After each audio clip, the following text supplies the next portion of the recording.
আম্বল মধু ফুল, এটা দিয়ে চিংড়ি মাছ দিয়ে রান্না করব, হেভি মজা খাইতে।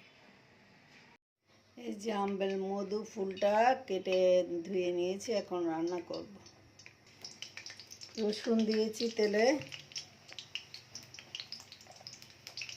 একটু ভেজে নিয়ে তারপরে পেঁয়াজ দেব।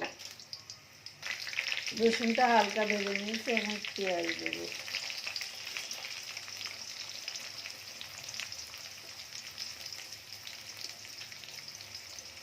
পেঁয়াজ আর ঝাল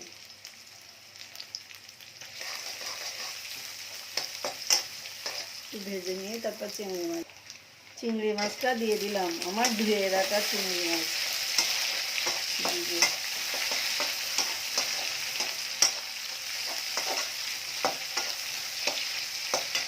একটু সামান্য পানি দিব।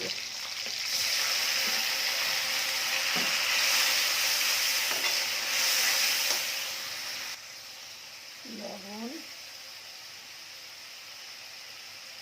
হলুদ,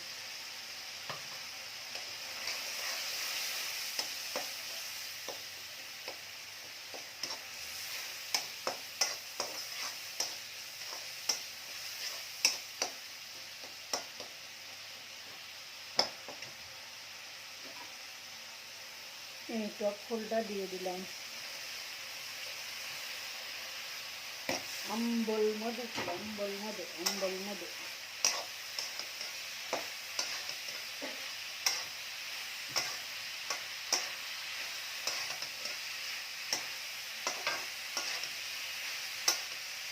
পাতাও খাওয়া যায়, ফুলও খাওয়া যায়, এটা সব কিছু খাওয়া যায়।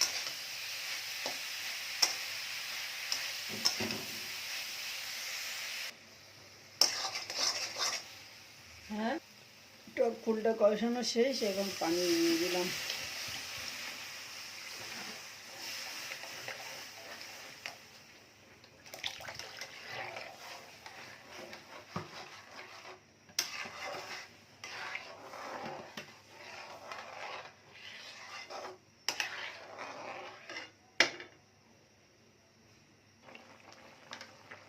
রান্নাটা প্রায় শেষ, এখন একটু চিনি দিয়ে দেবো, অনেক টক, সামান্য একটু চিনি দিয়ে দেবো।